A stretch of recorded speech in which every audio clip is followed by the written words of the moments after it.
Hi everyone and good evening. Unfortunately, I have bad news for you today.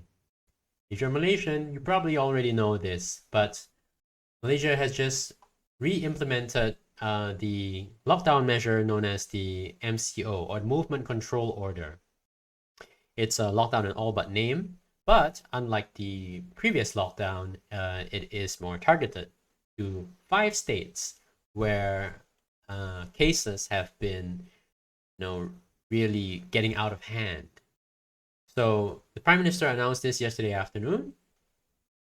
He said in televised reports here in a televised address on Monday, Prime Minister Muhyiddin said 5 states, including Penang, Selangor, Malacca, Johor, and Sabah, and the federal territories of KL, Putrajaya, and Labuan will be placed under the MCO for 2 weeks. Just 2 weeks. Interstate travel is banned, and traveling between districts is not allowed for the states under the MCO. For all the other states, of which we have 8, there will be no MCO or limited MCO. And what this also has some implication. Oh yes. Here we go. These 6 states, Pahang, Perak, Negeri Sembilan, Kedah, Terengganu, and Kelantan, will be placed under a conditional MCO, which is a MCO light, and then Perlis and Sarawak are under the recovery MCO. So they're just differing, grades of severity, and it's good. These states are more rural. Population density is lower, and I think it is fairly understandable that conditions would be a bit better compared to the 5 states that I mentioned previously. Now, it says here that wedding receptions, conferences, religious gatherings, seminars, and courses and mass sports are not allowed. Totally expected. Perfectly understandable.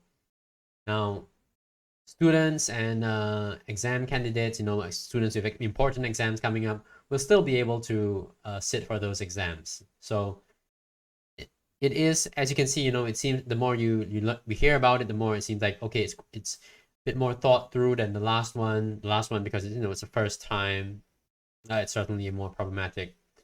But now, even though it's a huge disappointment to everybody, and every Malaysian I know is extremely irritated, extremely impatient. Their nerves are on end, and so there's not a lot of patience for this. But I think people sort of understand that it is quite necessary, and they're willing to put up with it for a bit more. Patience is not infinite, but I think people are still willing to put up with it.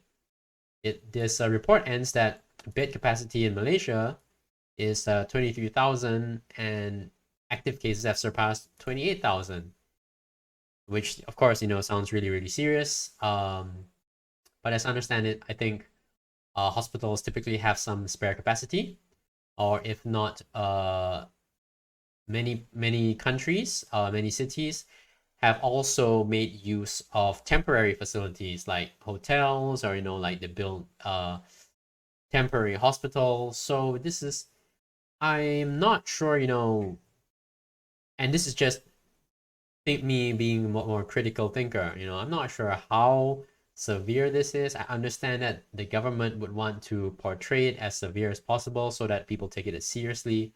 But what they cannot control is that people can get really anxious about matters. And I want to be the voice of reason, tell you that, hey, if you build a hospital, you have to build in some, buffer. You have to build some room for contingency planning, and surely that is already in there. Now, some economic sectors will continue to operate during this period of 2 weeks, and they are manufacturing, construction, services, trade, and plantations. So I think this is really good. The more that businesses are allowed to continue operating during this time, the better it will be for the economy in the long run.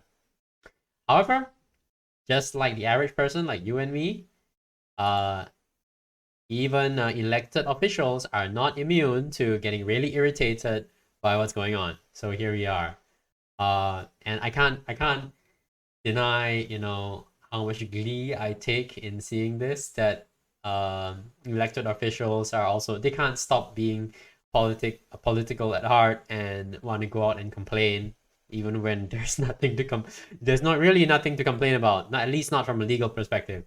But anyway, see here, former UMNO Supreme Council member Lokman Nur Adam is pushing for the Prime Minister Muhyiddin Yassin to be replaced, despite the Prime Minister's proclamation of emergency. So after the declaration of emergency, of course, some government activities, some political activities that are suspended, which is a big deal, mind you, because when in an emergency, you suspend your freedom for security. That's the principle, that's the idea behind it. And Lokman, I don't know what you're doing, because after it's already declared, there's not a lot you can do. It's done.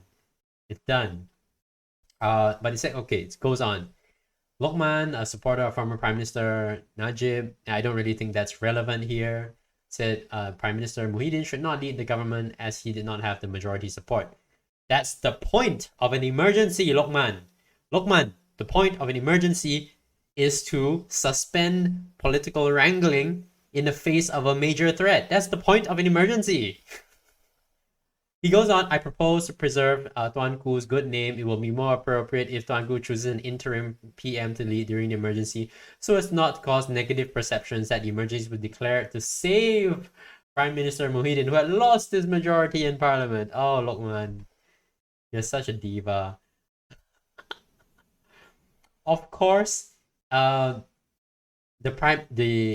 Tuanku, our young Di Pertuan Agong, our king, is doing this so that people like you won't make the Prime Minister's life, his job, more difficult. He has a job to do. We want to see him do his job. So please, Lokman, go home, keep to yourself, and stay off the internet for the good of everyone. Okay, let's move on. Now, the king has consented to an emergency declaration, which will be in force until the 1st of August. The declaration of emergency will allow Prime Minister Muhyiddin Yassin to suspend parliament and delay the Sarawak state election, which was where the term of its state assembly was due to expire in June. So with an emergency, elections are suspended, and this is a big deal because the normal functioning of government as well as elections, political activities is key to having a real country. If not, you're just a dictatorship. So this is not something that should be taken very lightly. Of course, we should all be extremely concerned. And the way that these emergency procedures are laid out is that the king has to also consult with the conference of rulers from all the different states. All the sultans will come together and they will discuss the matter, the request from the Prime Minister to declare a state of emergency. Here we go. Yes. Control of the royal household, Ahmad Fadil Shamsuddin, said that at a 45-minute audience with the king, Prime Minister Muhyiddin presented the cabinet's decision on the proposed implementation of the declaration of emergency proclamation. Yes. So, yes, you can see also that the king consulted with Chief Secretary to the government, Attorney General, Armed Forces Chief, Inspector General of Police, Health Director General, and Election Commission Chairperson. So Sultan Abdullah expressed a view that pandemic is at a very critical level and there is a need of a declaration of emergency. So yes, I think that I can understand that it is seen as necessary. To be perfectly honest, I think that it is a little bit political. Well, not a little bit. It's probably a lot, very political, because the Prime Minister is in fact in a weak position because he has an extremely thin majority in Parliament, and his opponents, as well as some of his allies, allegedly allies, have not been firmly on his side. So understandably, he would want to find a way to hold them off while he goes about his work fighting the pandemic. So this is perfectly understandable, even if it's not, the best, in my opinion, not necessarily the best decision. I mean, it's not something you want to do lightly, but it is, on reflection, probably the right decision. And it was something that already was on the mind of PM Muhyiddin, because here we are in October 2024, 2020. He was already seeking a state of emergency, which was denied by Sultan Abdullah. Will decide if an emergency. Yes, so you see here, King Sultan Abdullah will decide if an emergency should be declared after consulting with the Malay rulers. So obviously, the request is denied because it did not happen in October. It happened now.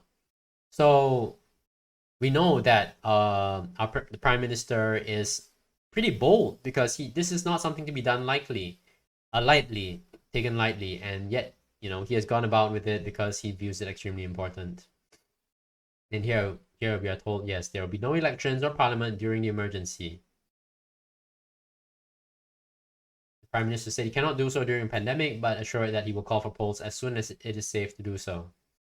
And for my part, I feel perfectly confident that the prime minister will, in fact, return things to normal when the time is right.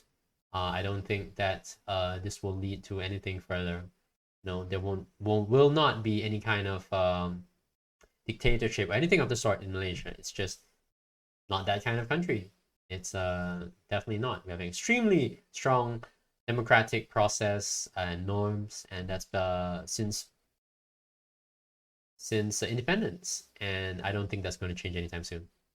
However, if you're listening to me, so far, thank you very much. Especially if you're Malaysian, I know that this is an extremely tough time.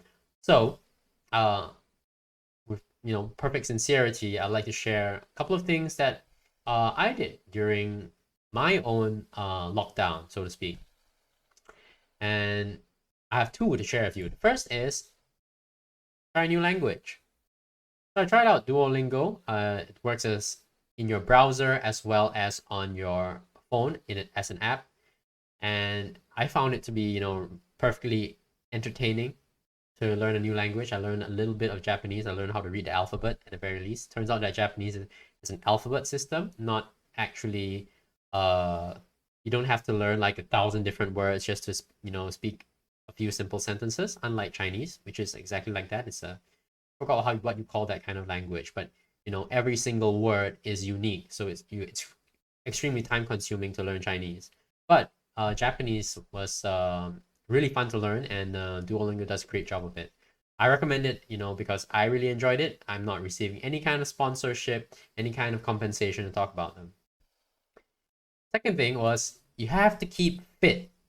Really, really keep fit. And I know that not everybody has gym equipment at home, but I wanted to share workouts by this trainer called Sean T. I think he's great. I've been doing some of his workouts on and off for years, and you can do all of his workouts with no equipment. So he has some free material in YouTube. You can search for it and give it a try. He also has paid courses. I've done his insanity workout. I have a t-shirt somewhere to show, to prove that I did it. And I felt really good doing his workouts. You're using your body weight all the time. You will not actually get a body like his just from doing insanity workout. I think it's as I learned, when I eventually did it, is that no, it actually did not give me a Shanti body, but I did get a lot fitter and a lot stronger, so I strongly recommend it. And also it's women friendly, because while he's doing the workout, he has all these people doing the exercise behind him, and they're evenly split between men and women. So give it a try. If you're looking for something to do, trying to keep yourself active while you're stuck at home, yeah, I would recommend it. All right. In fact, that's all I have for you today. Thank you very much for listening. I wish everyone the best in this new year, and I hope that we can all go out as soon as possible. Thank you. Take care. Bye bye.